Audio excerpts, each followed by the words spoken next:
Well, thanks everybody for joining the second session of the second day of the Enterprise UX Virtual Summit. It's great to see everybody here.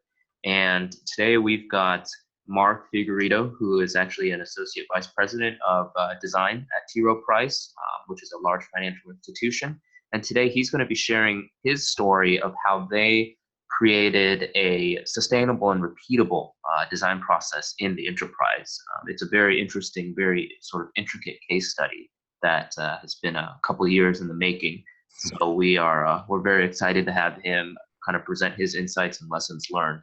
And with that said, the hashtag for this event is hashtag EUX Summit 2017. I'll drop that in the chat box as well. And Mark, yeah, I'll kick it over to you and let's get this going. All right, sounds good. Well, thanks everybody for tuning in again. The talks over the past day and just starting now have been awesome, and I'm really excited to be a part of this one as well. Talking through helping to build a sustainable enterprise UX process. It's something that I feel like most teams are trying to do in some way, shape, or form. It's kind of how you survive in the business and where you are. And for us, we're an in-house UX group. So we're not an outside agency working with other businesses. We're right here at T. Rowe Price in the buildings with everybody working together. So we found it really important to kind of start share out some of our ideas and things that we're doing here with the hope of being able to kind of inspire and help other groups, whether you are an established group or whether you're brand new and you're trying to get something going. So we'll talk through kind of a little bit of that, what we're doing here as well, and just give some case studies of things we're doing and how we're working with UXPin, for instance, and other applications to make our stuff go. A little bit of history on T. Rowe Price. Started up in 1937 by Thomas Rowe Price Jr., and he started this asset management firm, and it was focused on delivering global investment management excellence. And what I love is his main purpose and quote was to help our clients invest confidently to create secure financial futures. And my favorite part is really that first part, helping our clients, because in user experience, that's exactly what we're trying to do, right? It's always a focus on the user, or it's supposed to be. So how do we take that and kind of build it into what we're doing here? And also what's really great and what he's done is created these guiding values within the business. And what I like is that these are broad. These aren't just for the financial crew. This isn't just for the marketing crew. This isn't just for designers. It's literally the entire company that follows kind of these guiding principles. And the first one on there, which is the most important of what we do, right, is putting the client first and making sure we're giving them what they need. Acting with integrity, accountability, embracing diversity and collaboration. It's something that I feel like a lot of businesses are talking about, but sometimes it's hard to execute on. And it's so embedded into the culture here that it kind of figures itself out and you work within your teams to make it happen.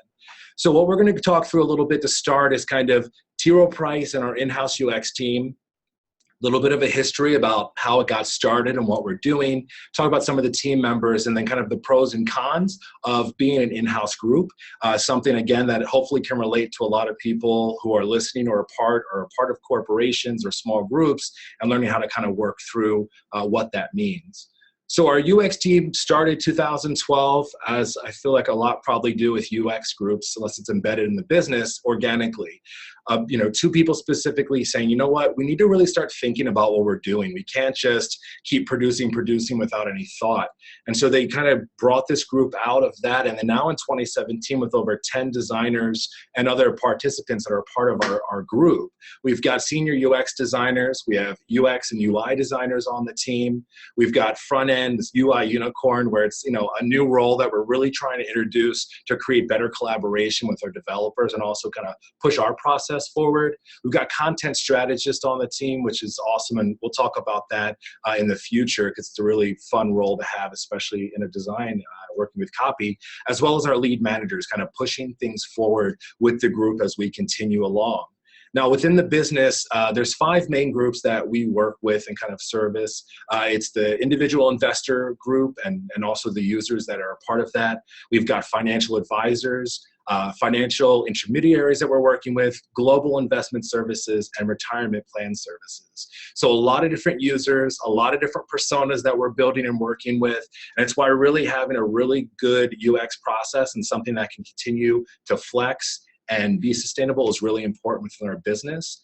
And in part of these, a lot of processes going on. We've got, our standard waterfall design processes that are going on, and we also have multiple agile projects that are happening simultaneously across different groups, and it's been a really fun thing to be a part of, and a lot with our planning on what we're doing. The goal and vision of the UX team when it first started, and as we've been building on, really is to help drive the design and this experience for the company's web and digital properties. It's been that way since the very start, and every day we're making these small incremental changes, a lot of little wins that kind of come towards this bigger goal of what we're trying to do. And we're also a shared service inside of a business that is doing a lot of more financial services. So it can be difficult in our case as an in-house group where we're the design, the creative force, and then we're also working with this larger piece. We're not an outside agency that's focused on digital. We're inside of this working with other people that may not know a lot about what we're doing, or not that they don't care about design, but that's not their focus. So really working with those people and making those things happen. So when you're internal, and again, this is hopefully making some connections with a lot of people, there's pros to being an internal agency. I've worked externally and I've worked within corporations, and I find to fit really well inside of enterprise for a reason. First, you're going to know your product the best. You're not coming in, learning something new and going in a different direction. You get to know what your product is, who you're working with, and you get to know that business, how it works. What do people like? What don't they like? And you create those relationships. The other part I really love is the direct access that you have either to your users or user proxies. So in our case, depending on what we're doing, sometimes we can talk directly to the client or directly to the user and understand what they want and need. And sometimes we get to work through proxies. So people maybe who are working with these users on a daily basis and really in tune with what they want. Sometimes it's easier to work that way than getting direct to them. We also have a really great group here that focuses on voice of customer data and feedback. And so every month, and I like to say it's one of my favorite meetings because it is, we actually get to sit there and listen to this feedback and understand what they're trying to do, what they want, and then start to embed that into what we're doing here itself. So it's really exciting to work through that, building the rapport with the business partners and your stakeholders. It's just as much about meeting people and getting to know them as it is doing the work. So it's really important and a really great thing you get to do when you work at a place with the people you work with. It doesn't turn into just these meeting sets. You can actually go have lunch with them, talk about other things than work if you want, and build that relationship. And then also the continuity with platforms. If you're working inside of content management systems or you have proprietary software, you know what's going on because you're working with it every day. So all of these things are the pros of it. And of course, with all of the good, there's also kind of the cons to it. In our case, we are not a cost center. So when we work with the business, we don't charge them. There's no budget. There's, it's not really monopoly money either. We're just doing the work. We're partners with what's going on. So sometimes, and that's not just here, but also in other companies, you're seen as this free resource, right? There's this mentality that if I'm paying a lot of money for an agency to come in, it's good work, right? Because it's value equated to money. When you're not kind of that budget or you're not running that kind of money in through what you're doing, sometimes it's not always perceived as what's the best, right? Even though you can be doing the greatest work and you're up to date, it can be a little bit of a problem that you can deal with. But the great thing is that there's ways to kind of work through that and bring yourself up and beyond to really show, hey, here's what we're doing and here's how we're doing really good work. So there's two things that I feel like you can do as an internal group and things that we've done here at T. Rowe Price to really help raise us up amongst the other agencies that we're working with. The first thing is being an expert within your process. We're going to talk about kind of how we here have created our own UX process, but you have to know it, you need to live it and breathe it and execute it. And if you're confident in what you're doing, you're going to be seen as better value to the business. So doing that first is going to be great. The second is sharing out your metrics based off of your work. So if you've ever worked at an agency you currently do, or you work internally and had someone come in, they're coming in with their portfolio. They're talking about work that they've done. They've talked about their successes. You need to do the same thing as an internal group. You need to do your own case studies. You need to, show your work, show your numbers. And by doing this, again, you're showing your value. And if you yourself can't do it alone, you can't get those numbers, work with people in your business. We have really great analytics teams here that can pull numbers from any project that we're working on. And we also have account management that can help us in project management as we're working on things and getting that information. So you get to use your resources and do that. So the main topic of what we're going to talk about today is going to be building the sustainable UX process. The first thing is going to be defining UX. And this isn't necessarily for yourself. If you're in this world of UX, you should know what it is, right? But how to talk with that with the business and explain what that is. We're going to talk about finding the perfect process, as well as building your own house. And that's where it really comes into building your own personal sustainable UX process within your group. So the first thing we'll hit on is going to be defining UX to your business partners. I pulled up this, one of many definitions of what UX is, right? And for those that are in the business and are UX professionals, you point out, we can pull out those really good, user-centered design methods and user research and process management and all these different things that we're doing. But when you talk to a business partner that maybe doesn't understand it as well, it kind of becomes this blur, right? They're not listening. They're certainly not going to read something like this and all of a sudden get it. So what we have found helpful is kind of breaking down UX and explaining it to the group in different ways. So Patrick Neiman had a really good article that I read years ago, and he put it into an analogy. And what he said is, I'm like an architect for houses. I design the structure of the house, the 3 rooms, where the kitchen is so that it's livable. And when you start to break it down that way, it makes a little bit more sense. I actually do this with my friends and even my own family. My wife, for instance, is like, I don't know what you do. And I have to explain to her what user experience is. I've also heard it being described as like a party planner, right? You have to know your attendees. You need to know, like, am I getting 6 kegs for this party? Or is this like a 6-course sit-down meal, really high end, right? You need to know your user and what you're doing. So if you explain it that way and pick your own method, of course, it maybe will help them understand more of what you're doing. So you can let them know, like, I'm here to help you plan this out to make sure we've got the right solution for this people, whatever that is. So building that out is a really big part. The next part is going to be finding that perfect process. What does that look like? Nobody really knows. We hear all of this. We talk about what's the right process. We're reading stuff. We're talking with other people in the business. And really what we're looking for is just this perfect process that works all of the time, every situation, and one that everyone loves. They respect it. They follow it. The truth of the matter is, and what I think is there's no such thing as a perfect UX process. And what I mean by that is you have to create a process that's right for you and your business. So a lot of the times, and I know I've done this too, you're at a meetup or you're at a conference and everyone's talking about, well, Nike's doing this, or I read this case study about Under Armour and this is how their process goes. Like, we need to do that. It doesn't always work for everyone, but what I've found and what I'm kind of pulling together is there's really 3 things you need for a solid foundation in any UX process. The first thing is that it needs to be flexible. So I try to relate sustainable and flexibility a lot, because to be sustainable in your business, you have to consistently flex to what's happening. You're not going to be able to always follow everything word for word, every time exactly the same, but there's pieces that you need to do. So you need to be flexible in understanding that. You also need to meet the specific requirements of your team.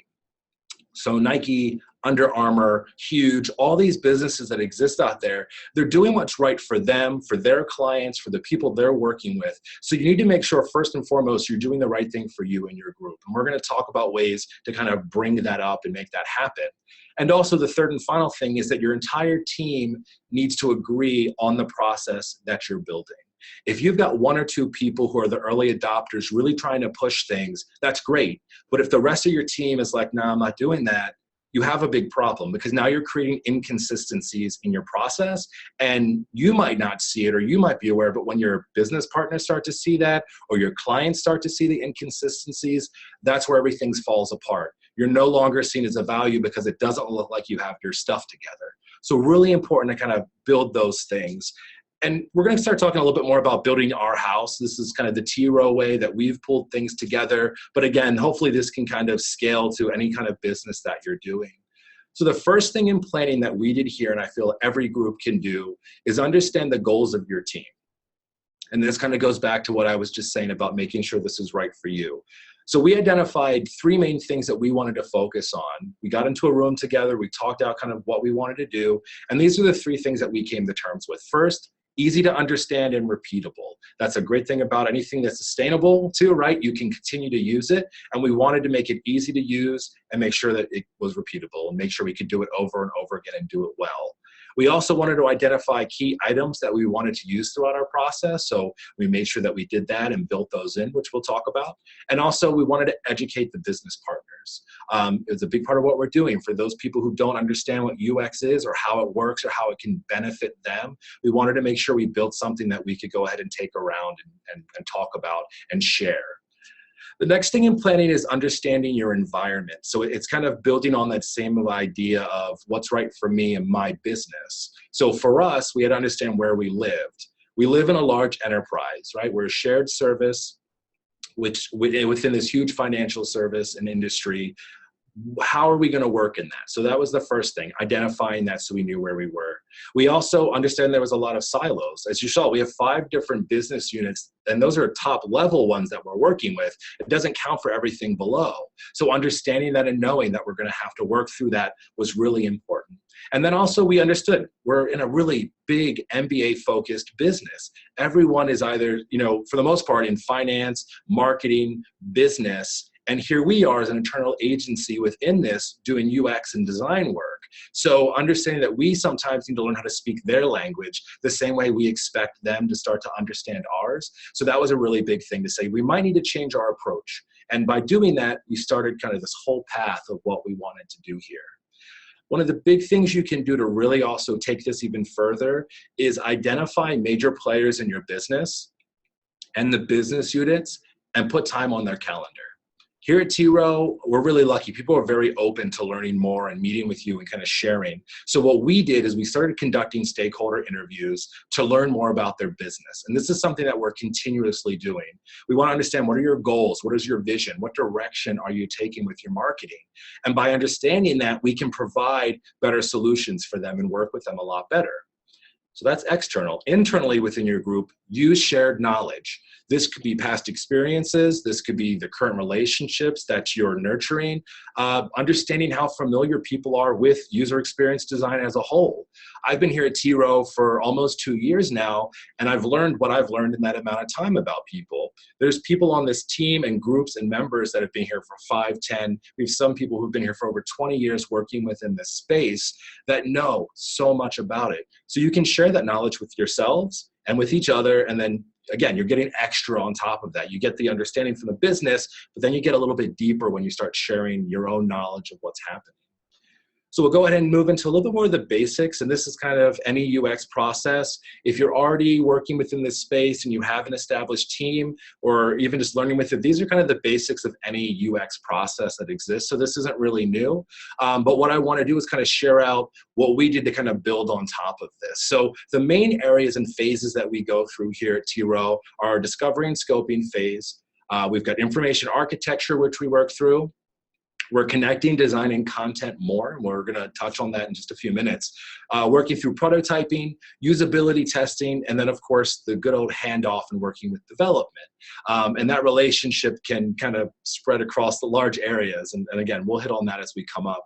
One thing that we actually developed here is a great artifact that we take around with us whenever we're meeting new business partners. We also have it on our desks and really try to live through this. And it's just a UX process that we've built and added, some nice visuals to that so people can start to understand what we're doing. So when we go in to do a project, we can say, okay, here are our normal phases, right? We want to make sure we get in discovery. Okay, what kind of functions or tools fall underneath of that? And they can kind of go through, okay, well, these are the type of things that we're trying to do for you. And then through each one, information architecture and design, that content creation, which we're kind of putting together with design more and more, usability testing and prototyping, and then kind of what's that final deliverable as well. What I like about something like this is that it's really helpful as a reminder. So if you're a seasoned team member, maybe you're like the first UX guy and you've built a team around you and around the business, sometimes you need that refresher. I know I do the same thing. I find tools that I really like and I just use them and use them and use them because I know that they work. Sometimes it's nice to kind of look outside of your normal bounds and try something different and bring it to the table. And also having this will be great to bring on new members. So when someone comes to the table and says, okay, well, what's your guys' process? What are you doing? Instead of saying, well, we kind of just wing it and it works, like you should know these things, you have something you can give and say, okay, here's our base. This is what we're doing. And we have some elements that we like to use, but by all means, let's build upon it and kind of doing that.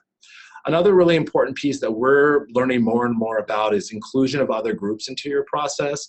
It's not always about the UX designers and your digital designers and your content. It's beyond that. That's what's going to make something really great.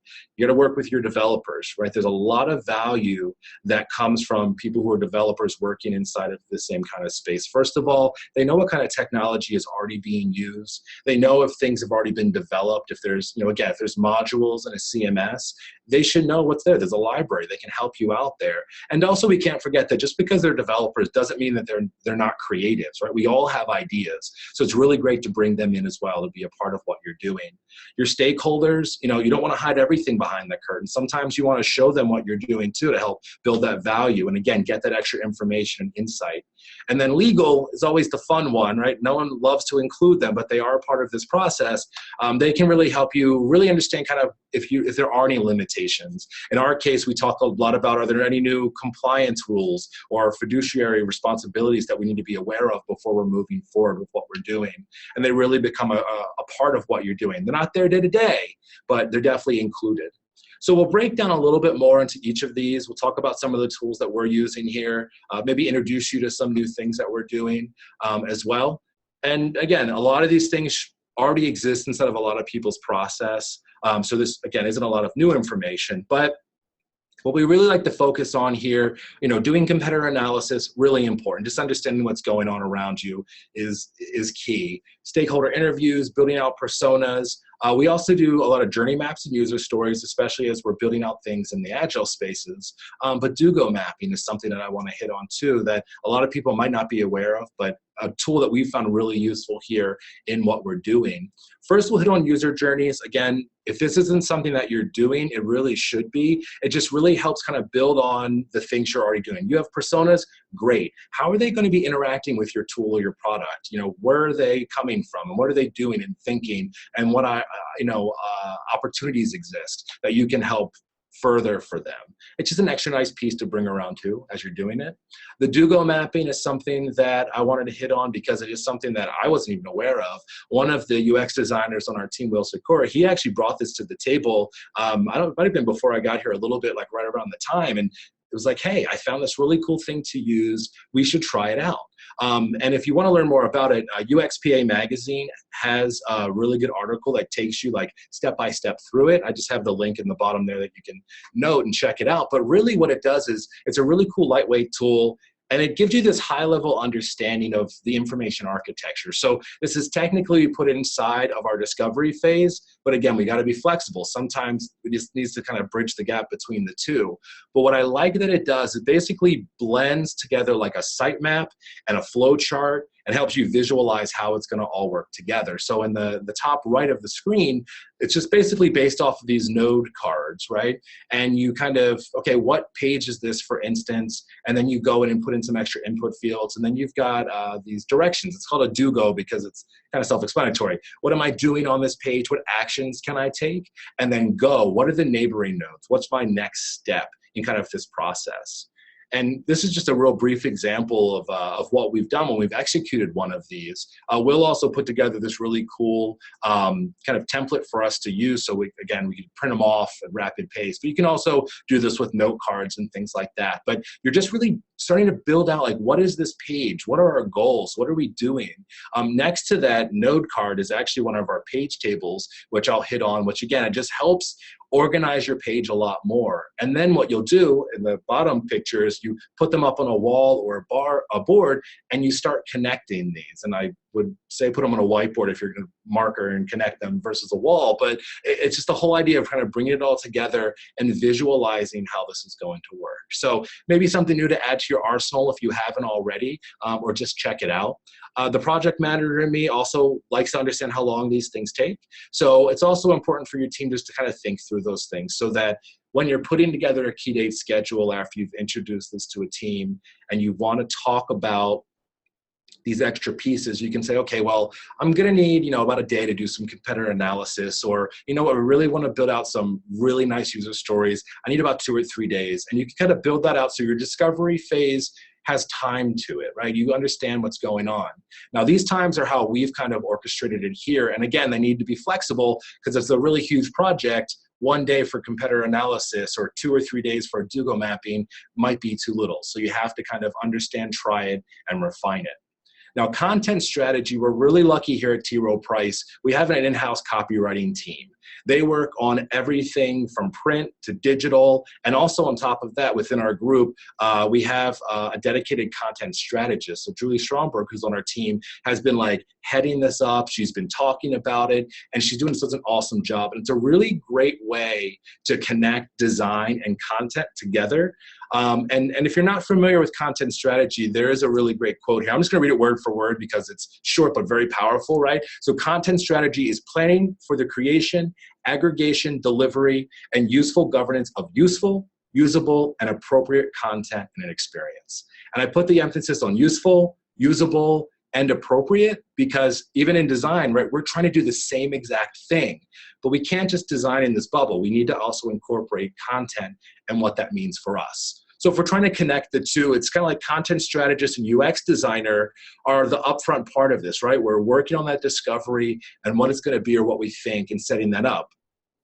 And the same way that a UX designer would then work with the UI designer, the content strategist is kind of doing the same exact thing, but with copy. Now, a content strategist doesn't just have to be someone who is a copywriter. This could be a designer themselves who's focusing on that content. You don't have to give it a label at all, right? We should all be doing this anyway, because there are some really important pieces in the discovery phase that we can do, whether, again, you have a dedicated content strategist or not, which are content audits and then content analysis. And I'll briefly go through these. Again, this is kind of just to open it up on some other tools you can possibly use in your own process. So a content audit is exactly what it sounds like. You're going through each page, understanding the requirements, what's there, what kind of inventory, and you create a really beautiful spreadsheet on what are all of those pieces. There's headlines, body copy, all of these things. And then you can start to look at it in different ways. You can look at it as quantitative and how much, qualitative, what does it mean, kind of build it out upon that. And then of course, again, I like to always put timing in here because it's not just going through a page and just pulling stuff together. It takes time, but this is scalable too. So it's not like, oh man, 20 hours to get this done, that you're looking at about 50 pages. It's a really, really big site. You can break that down a bit more. If you've got 3 or 4 pages, it makes it a little bit more attainable. And then a content analysis, again, very similar to, it kind of says what it does. You're taking all of that stuff, you're taking your audit, your inventory, and you're starting to analyze it for accuracy. Is it useful? Is it relevant? Does it fit my business goals? If it does, great, you have a lot of content to start with. If not, you have to start going through and asking those questions and getting more people involved. And this starts to take a little bit less time because you've already done all the hard work. This starts to pull in a bit more where you're looking at, a few hours for a few pages to really start to pull this stuff together. Now, one thing that I like to always kind of talk about is the bare minimum, and that's because in any process, to be sustainable and to be flexible, you have to understand that you're not always going to get to do everything that you want. It's just reality. So I like to pull out at least 3 things that I want to make sure that I'm getting done on every project in a discovery phase. The first is the competitor analysis. I just feel like you have to do that no matter what. You have to know what else is going on in the world to properly deliver the right tool for what you guys need. Personas then builds out from that. Again, you're building out for what you feel like you need and what's happening in the market, but also who are you building this for? It's not for that business owner or that product owner. They're helping to run the project. It's really for that user and what do they want? So getting that information. And then again, the content audit inventory. If you're not super big into words and copy, I feel like you still should be in some way, shape, or form. You have to know what you're designing towards, what is it saying, what is it doing, and making sure that, again, that your content is actually usable for your user. So when you start to break into information architecture, this is where a lot of the fun happens. What I love about UX is the card sorting, building out those site maps, the wireframes, the all-time favorite, and then also some content page tables when it comes into the content. So I pulled in card sorting, again, mostly done with UX designers and your content strategist. Sometimes you can have your stakeholders a part of it, but really it's just helping you pull together topics and navigation organization. Now, an example, a case study that we've done here is we did a card sorting I don't know, it was a week-long piece that we did. A lot of prep went into it, but facilitating 7 different sessions, 6 different groups in the organization, involving sorting a variety of provided topics, right? We had 40 topics total. Each one was representing a content feature on multiple levels of an existing website. Users were having a really hard time understanding where to go. So what we did is we actually pulled in some proxies that are people on the phones working with the users to help them understand what they're doing. So it took about a week worth of prep time. That includes kind of naming the people you want to interview with, booking the participants. You got to gather your supplies, writing directions, all of that fun stuff before you get into the meat of it. Then you've got your testing. We did 90-minute sessions over 4 days, and then about 3 days worth of analysis. Again, that's kind of pulling in everything you've learned. Over top in the bottom picture, you see over top of Julie's head, there's a video camera. We actually recorded the entire sessions, one for analysis, but also so we had some really cool visuals to start to build a story around, so we could then share that with our business partners to show value on what we're doing here for them. You've got our sitemaps. Here at T-Row, we do a lot of transactional flows. We've got microsites for marketing. Really important to make sure we're identifying those key pages that we're working with. And it's not always just the fact that like we're doing something with all of these pages. Sometimes we're only affecting a small bit, but it's really important to know where people may be coming from. One, to make sure the experience is consistent, but also just to have the knowledge of what information do they already know before they're coming to our site. It's just something, again, that we're doing here a lot of to make sure we understand where we are. Page tables, I mentioned that a little bit with the do-go. This is something that anybody can do. Again, it's not just content or copywriters. Essentially, a page table is one of my favorite things to use. And what it does is it outlines content requirements for a page or a screen or whatever you're using. It starts to pull in the objective. You're looking at content recommendations, hierarchy, which a lot of business units sometimes have a problem with kind of putting that into play. Like, everything's important. You can't say everything at once. So it helps to break them in a little bit more. And you can bring in SEO and things like that as well. But again, just something that you can use and create yourself. There's a lot of templates online that you can grab and use for yourself. So definitely check it out. And again, try it out in your arsenal, see how it works for you. Our favorite, right, wireframes, it's like the best. I don't know, I've always loved it. That's why I got into UX. It's kind of taking all that discovery and all the work that you've done and be able to start to plan out a page or plan out a group of pages. What am I telling them? What am I doing? Here, we mostly always start with a sketch, right? We've got a lot of whiteboards and we've got a lot of great artists that work here that some of their wireframes look like art. But getting the stuff out, talking through it, and getting people involved, right? This is where we start to take, again, that discovery and breaking it down into an actual idea. And that can, again, include your UX designers, your UI, your content strategist, but don't forget about the developers. Don't forget about your business stakeholders. If they have the information, bring them in. They don't have to be there for everything, but get them in there on that first session so they can help generate ideas as well. It's not going to hurt you. Wireframes, again, what we're doing is taking a lot of our sketches and either putting them in something like Sketch or Photoshop or Illustrator. But we're really trying to move more into just having things right inside of UXPin. We adopted using this almost 2 years ago, and it's been really great. And the team has bought into it, and we're getting more people onto it now. And what we're doing here is really just utilizing all the in-app libraries, either the ones that exist or we've been creating our own recently to help build wireframes quickly. Instead of, again, kind of creating things from scratch every single time, we just go right in there, we pull what we need to do, we think through it, and we work through it. The other piece is that we've actually been collaborating more with our writers and getting them involved. UXPin, in our mind, isn't just a design tool and prototyping, but it's also a really great collaboration space where more than just designers can be in there. So we're adding writers as a part of it so they can actually go in and add their own copy and their own headlines, and then we can work together on what we're going to do.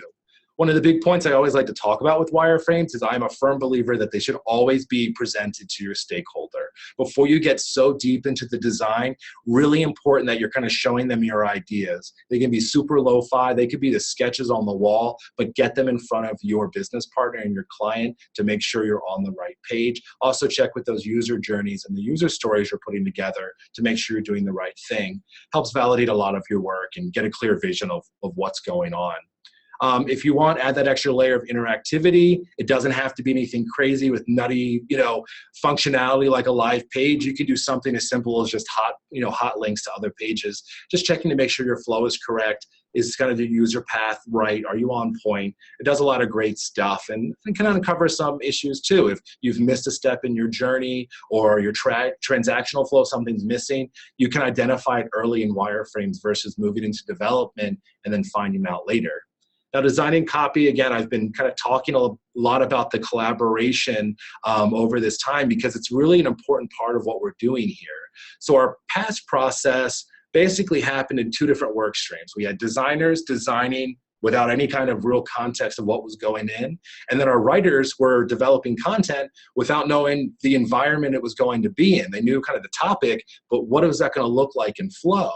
So what we started to do is build out kind of, okay, what is our current design process? What are we doing? And what we found is that it was a whole lot of time wasted between what was happening.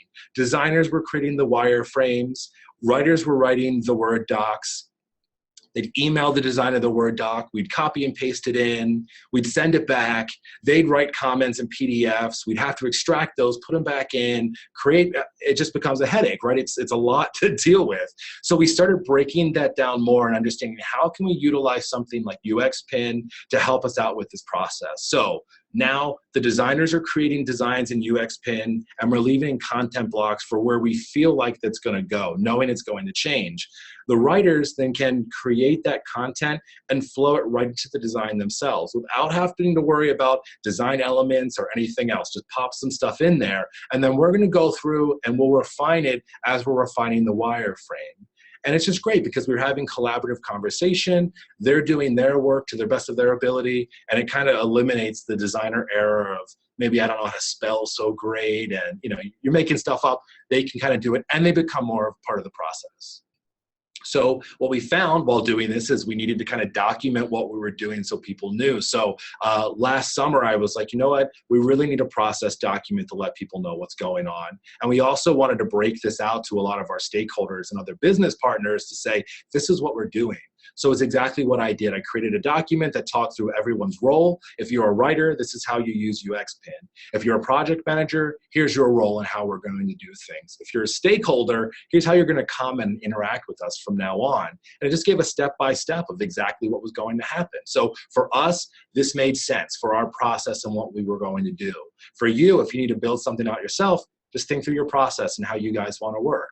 So our approval process was a really big pain as well. A lot of wasted time for everybody in this case. We were doing face-to-face presentations. Great, right? I was talking about that earlier, so important. But what was happening is we were then emailing a PDF off to all of the stakeholders. And if it was a big project, that could be 8 or 10 different stakeholders that are doing this.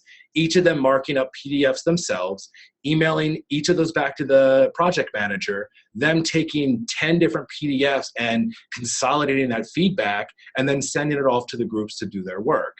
Whole lot of time wasted there. So again, let's think about this again. How can we get tools to work for us?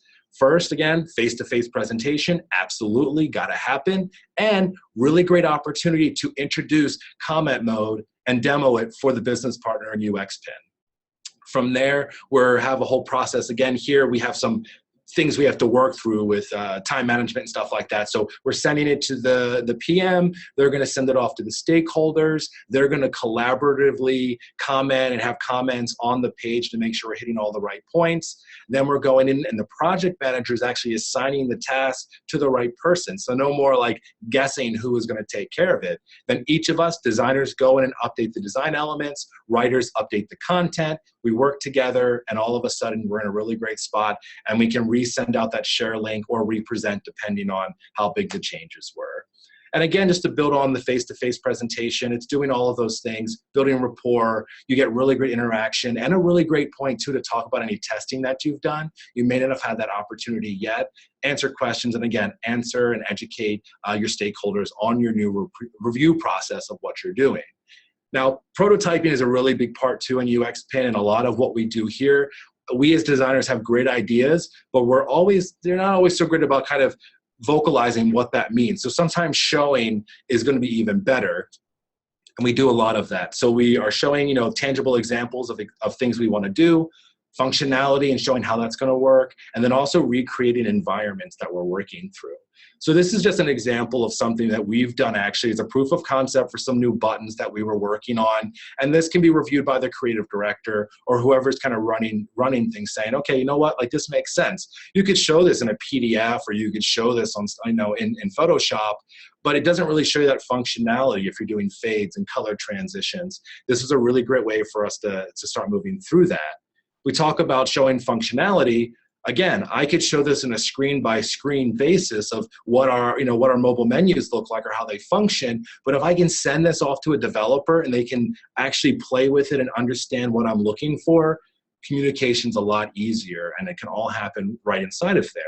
And then the last piece that we're doing is something I call like recreating your environment. Sometimes you only need to affect like a small part of the page. Say in this case, I'm looking at new graphics or new graphs or interacting with that. Instead of recreating the whole thing in Photoshop or the whole thing in UXPin or screenshotting it, we were using something called page layers, which lets you take a website and then turns it into Photoshop layers, then exporting that and importing it into UXPin, and then building the elements that we need to. Just kind of working smart versus hard and knowing what we can affect and what we need to do as a part of our whole process. So testing is the next part we'll kind of hit on, making sure that is a part of what you're doing. Again, UX, in my opinion, testing is kind of the core of what we do. That's how we're validating things and bringing data to the table. And just really an important part of sustainable UX. If you consistently prove your value through testing with your users, it's just going to kind of give you a better seat at the table, right? And a lot of these elements, if you're already doing testing, you understand, you're identifying your issues. Is the experience right before you even do discovery or during? Save a lot of time on the back end through testing versus worrying about it in development, or you're about to launch and you have no more time to do any more testing because, well, you ran out of time or your key date schedule ends or this has to launch. You're kind of fitting it in there and kind of what you have to do. I just am a huge fan of Steve Krug. I don't know, hopefully a lot of you heard of him. If you're doing in-house testing, this is a great book to review. Rocket Surgery Made Easy is probably one of the funniest books, UX books I've ever read. And there's some really good chapters in there, like now, saw my lovely assistant in half talking about, what does a DIY test look like? And then also recruiting loosely and grading on a curve, understanding that you're not always going to get all of your exact users, but testing anything and testing altogether is better than not doing it at all. So just, again, understand T-row price and what we're doing. About 30% of it's going to be moderated testing, us in the room, sitting with users, walking through something, like the card sort, for instance. And about 70% of it's happening as unmoderated, using things like Userlytics or usertesting.com to get a wider net. And sometimes we're getting quantity over quality. You can't always get your exact user using tools like that, but you can get close. And again, any testing is better than nothing at all. We also do hallway testing. Again, that's just grabbing people that you're seeing in the hallway. Everyone likes to give their opinion for the most part. So grab them, let them know. Talk to team members. Get project stakeholders, like get that feedback, those proxies we talked about. And also, no harm whatsoever in hiring outside. Everyone loves to do the work, but you also need to understand your capacity and what you can do. So they'll also help you find those exact users, and they'll do all the work for you. They'll run the test. You can be a part of it if you'd like, but they also put together that documentation for you, which is just really awesome. So just an example of us building out a test. Again, we're writing out our own tasks. We're testing them ourselves. We're getting them into a client, knowing what's going on, taking the results, then building out a summary document, which, again, I think should be a part of anyone's process. And all this is doing is just documenting the work that you've done and then presenting it to your business partner. Pull together your PM, your stakeholders, and present this data. Hey guys, we did user testing on this element. We didn't think it was going to be an issue. Turns out our users are having a lot of problems. I'm a firm believer, put those quotes in there, even if they're harsh. Sometimes make like a quote sandwich, like, oh, I love this. This is terrible. Hey, this is really great. Right? It kind of just not always bad news. Let's bring the good news too, but this will really help you identify some pieces and also get stakeholder buy-in to make sure you can do more in the future so you can really show value in the work that you're doing. And then kind of moving into kind of our handoff and final designs, it's really, I don't know, the handoff can be looked at a few different things. It's mostly seen as like throwing stuff over the fence, right? But honestly, really it's the next step in collaboration. We want to create kind of open communication channels. And there's 3 ways that I've seen this handoff go down. You've got the perfect road, which everybody is trying to accomplish, right? You're talking every day with your developer, and there's awesome channels, and there's great feedback, and no one's getting mad at each other. There's the horrible handoff, which essentially is you just throwing things over the fence. They're developing inside of their own bubble, and then you see it 3 weeks later, and it looks nothing like what you needed to because you had no communication. And then there's kind of reality, and that's creating your own channels. As designers, sometimes we need to take the initiative to start that conversation. We need to educate ourselves on development a little bit so we can speak their language. Again, it's like what we talked about with the business. Sometimes you have to educate yourself to kind of talk to them versus always expecting them to talk to you and understand what you're saying.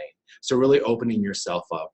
And then, of course, is just kind of building out our process. We know here we're doing a few things. We're either creating red lines, we're creating a spec document, UXPin spec mode, huge shout out to that. We've been loving it.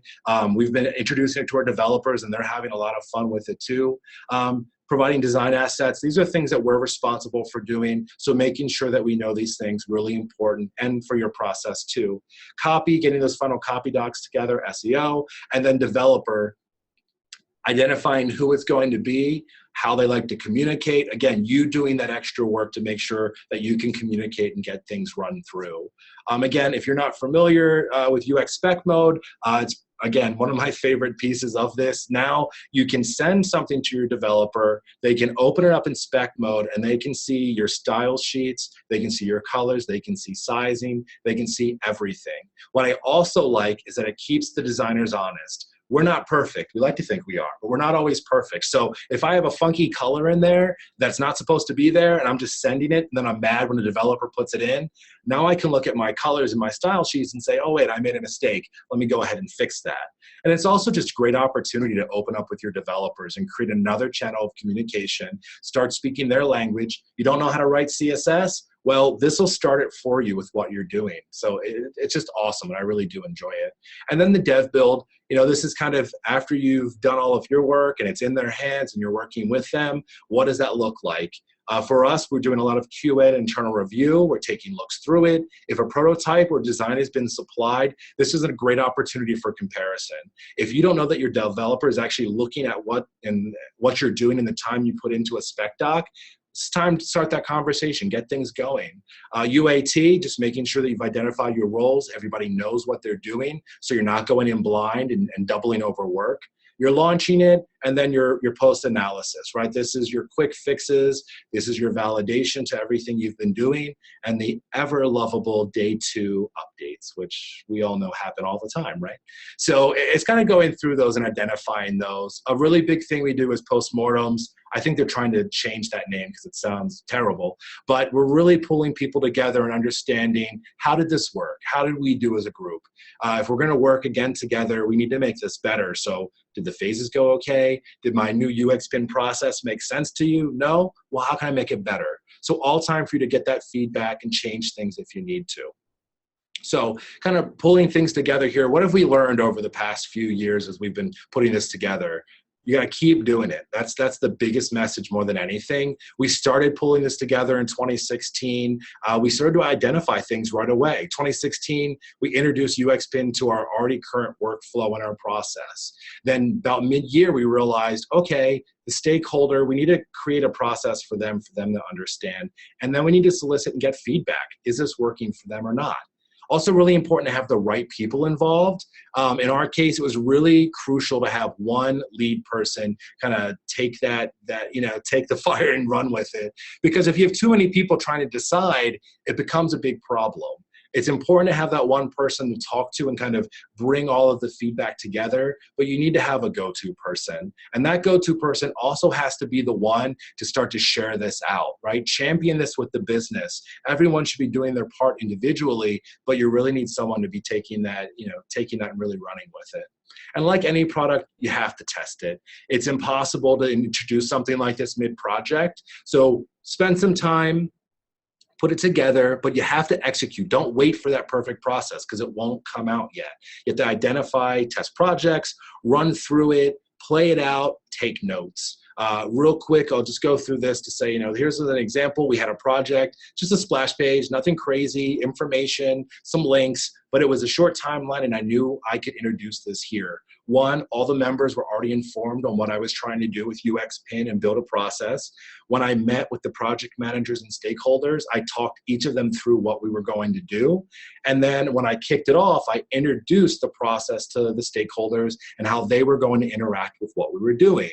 So some small wins that ended up being big wins. This was the first project where all comments were made inside of UXPin. Not one PDF was generated for commenting and feedback. That was a huge win for us. Second, all of the writers that were involved worked directly in UXPin. So no more of that back and forth with PDFs. Again, like PDFs, we're trying to get rid of those where we can. And this was a great opportunity for that. And then we identified things in our postmortem. We understood we needed better communication with project management in UXPin and how we were working. We understood that we needed to create better iterations and naming conventions, which we've been working on. And kind of to end things off, the whole idea here really is that eventually this stuff will start to make sense and it'll be less of issues all the time. You start to really get in a holding pattern. But as anything, and to be sustainable, you have to continue to grow. So we do quarterly check-ins just to see how things are going. And for example, for first quarter of last year, we found out, we really need to educate these business partners more. So we did something for that. We know we needed a UXPin process. So we did that. And then at the end of last year, and what we're focusing on right now is we need to start developing our Agile UX process. And anyone who works in the Agile space, specifically with UX and design, can understand that that can be problematic and it's not really easy. And where do you fit? So we're currently working on something like that to see, again, how it's going to work for us and what we're doing. So I want to thank you guys all for taking the time to listen and go ahead and open up for any QA that anyone has. Fantastic, Mark. That was great.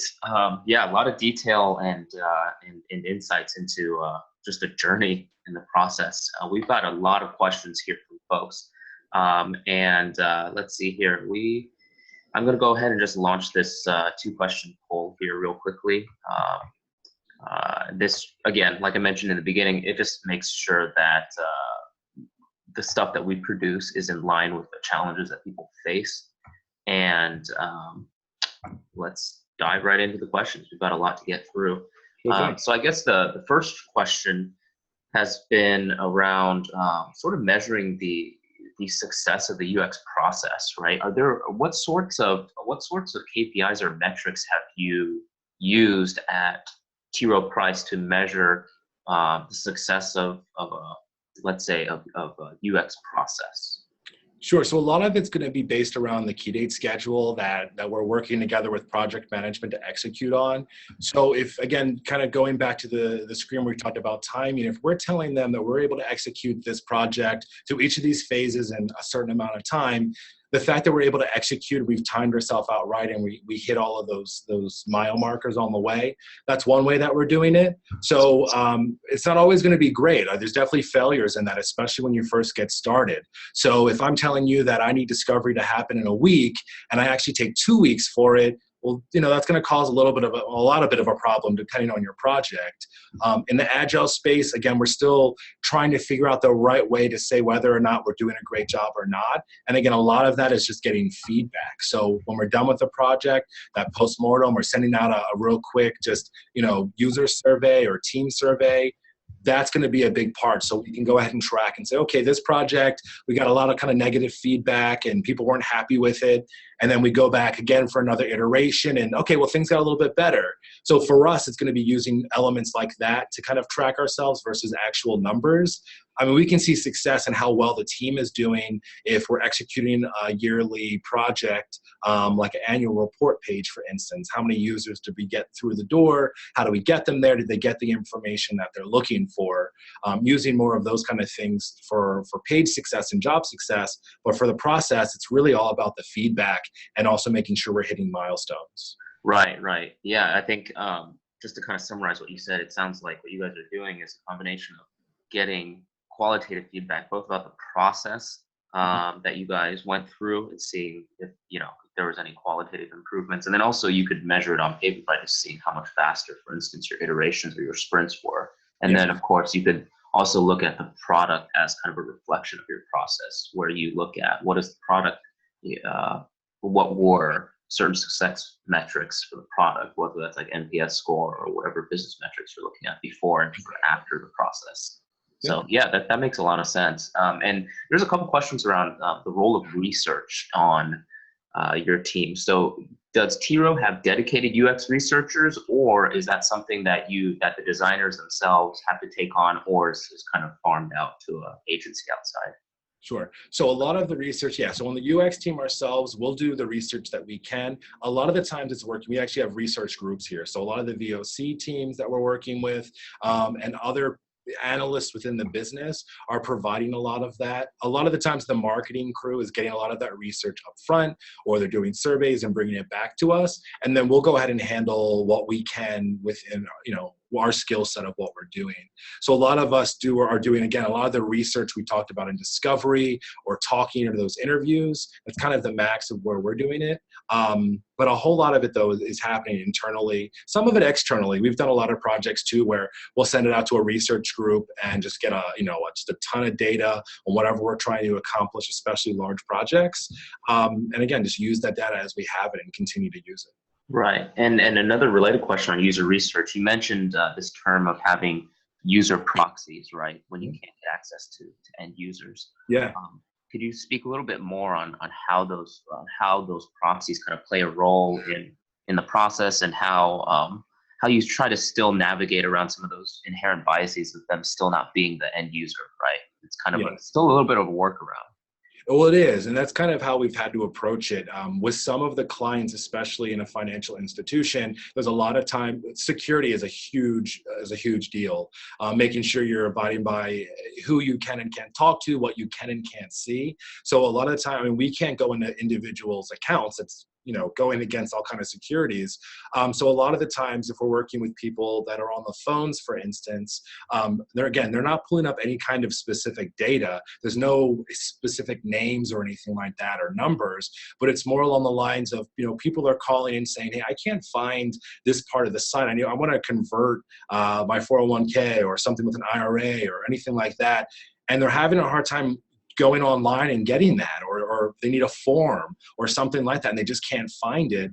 By working with people like that on the phones, there are direct connect. Maybe we're not getting that in the VOC data from the other group.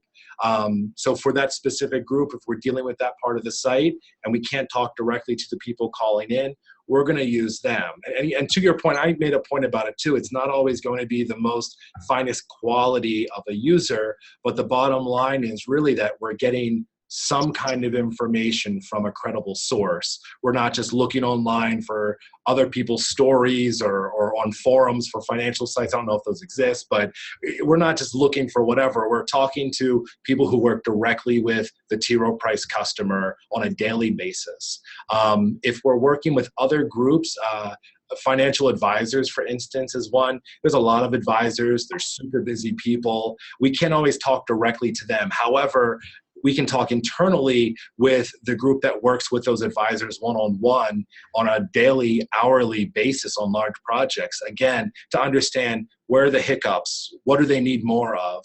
And again, if we can't touch them directly and say, hey, we want to have an interview with you, or we're on a really tight schedule, those proxies, those people who are working with them are great. So salespeople, a lot of the times, we don't interact with those people directly because they're out on the streets and they're doing work. But if we can grab them because they're here, again, a lot of them like to share, because at the end of the day, any salesperson is about their bottom line, right? They're trying to get the best experience for their customers. They're going to tell you everything. Right. We find that really useful. So in any business, not just financial, any kind of marketing or sales groups, talk to those people, because again, if you're not going to be able to go out there and talk to the guy that owns that store, that buys your product, that person who's selling your product to that store is going to be the best person for you to talk to. Right. And I'm sort of looking at the big picture here. We had a few questions of, since you guys are an internal agency, right, a shared resource, what is your way of prioritizing requests from folks? Is that is that something that's done by, let's say, like the head of design, right? And then those tasks get delegated accordingly, or maybe you can shed some insight into that process. Sure. So we actually just kicked off a new process. We just went through a reorganization to better align ourselves with the businesses as a whole.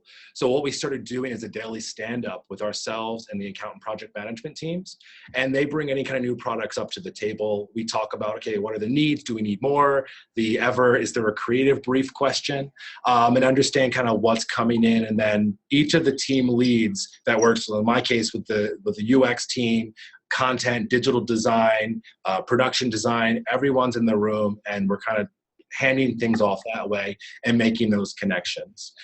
We have also some in-house project management program and software that exists where you're assigning work that way, but a lot of it more, and what we found really useful is more of that face-to-face conversation. I'm meeting with the project manager because they've been identified as needing something from UX or design, and we're sitting down and talking about it to make sure we have everything, versus more of like a ticket system. It becomes that once we've identified everything we need to kind of track time and process.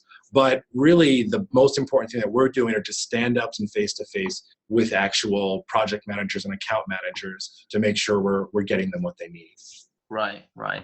And actually, speaking of process, there's been a couple questions around how you're adapting this to fit Agile now, right? Because as you showed, sort of the first two things were, well, first let's get a process going, and then pick the right tools involved, and then we want to really make what we have a lot more efficient and agile. What would you say are some of the adaptations you've had to make so far in trying to be more agile? Whether that's spending less time in certain activities or cutting some activities out. I think it'd be great to give people an idea of what it looks like when you take the sort of full UX process and have to fit it into agile. Yeah, so what we've really discovered more than anything is you have to move a lot faster. What we've done here is kind of realigned some of the design team here to fit into Agile work streams. So myself, I'm a part of an Agile work stream now that focuses on a product that we're running. My day today has changed significantly just even the past 3 weeks because before, we were working on these projects, you have a kickoff, you're kind of getting in there and you're taking your time with it. Now it's like, okay, here are your user stories. And again, some of that user story work is being done before we're even getting to the table. So one thing we're trying to do is try to get in there a little bit earlier and let them know our value, especially doing that. So then coming in when we move into discovery, one of the biggest things that we've talked about recently is being able to plan far enough in advance and have design sprints before the actual development sprints start. Now, this has been a huge win for us because we've been able to accomplish that in a few areas, but anyone who works in Agile understands that you've got to be able to easily pivot. If something happens all of a sudden and your project gets put on hold for that sprint, you got to be able to move the other direction quickly and iterate and get things going. So there have been times where we are trying to get at least 2 sprints ahead so that we can really not take our time like, oh, sit back and relax, but say, okay, let's go ahead and do more discovery. Let's do usability testing. Let's understand the issues beyond what's being created and then come up with a solution to kind of get through.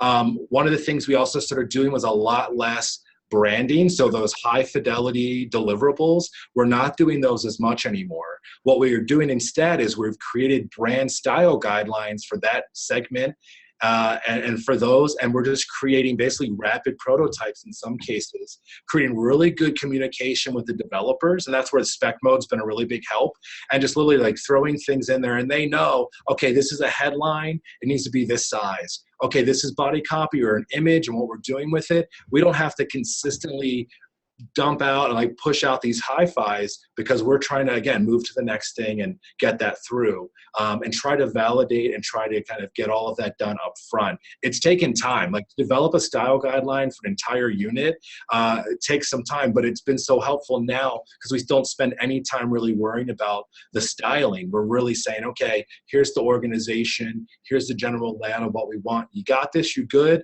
Cool, you've got the style guidelines, great. And then we'll go ahead and review and just make sure it's on point. But not having to spend so much time on the front end doing that. What's been great though is that once we get that first iteration of that done in Agile, we take a look at it. Generally it's there. If we want to go back and refine, we just build that into another sprint to kind of go back and put that extra layer on top.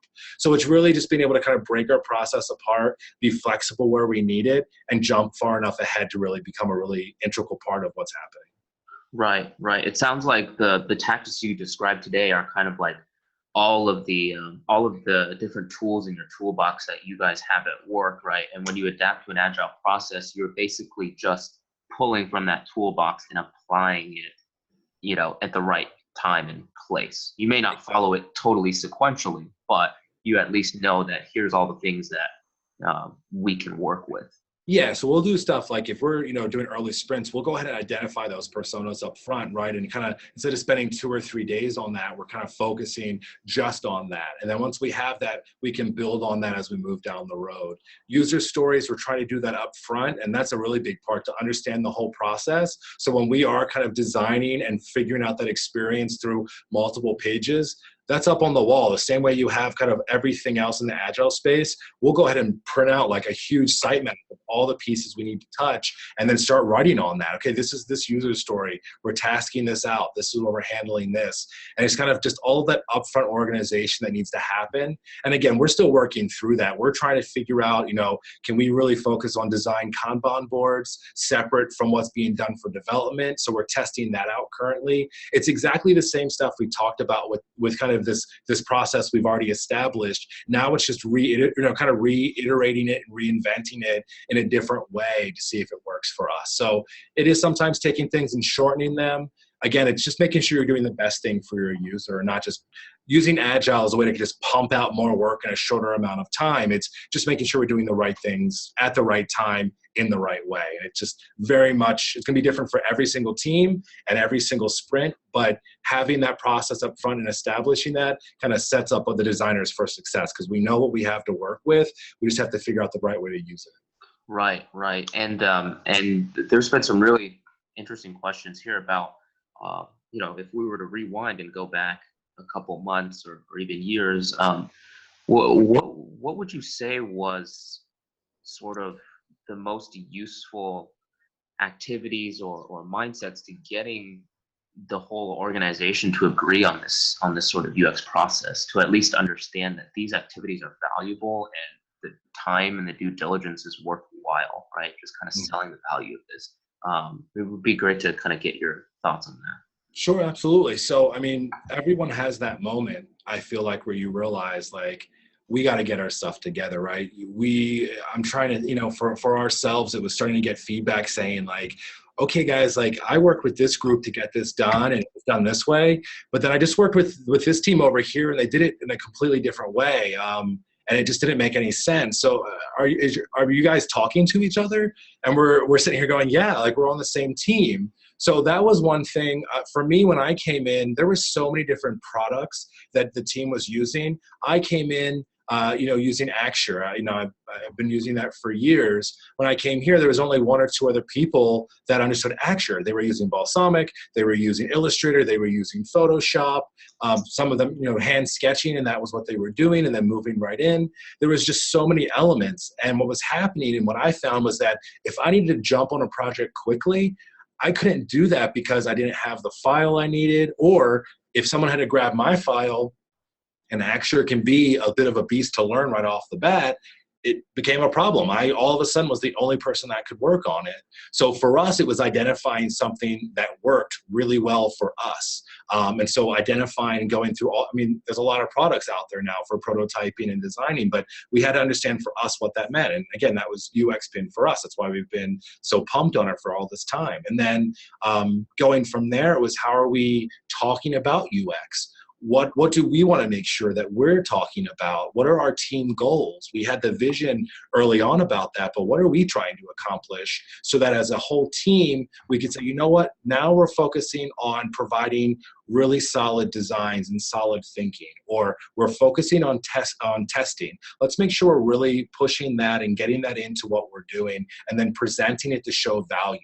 Because again, it's kind of the same thing. If you have only 1 or 2 people doing that, and they're fighting the good fight, but the rest of the team isn't putting in that effort. It's just, again, it's kind of pulling yourselves apart from the inside, saying, I don't really care about that. Like when you're all focused on something and you're really trying to push for that, it really creates a big difference. And we're seeing that now. We're seeing the business asking us for testing because they've seen the value where it's made sense and they know that that helps them out. And that's a win. Like when someone comes to us and the first thing they said is, are you guys going to do the testing again like you did for that other project?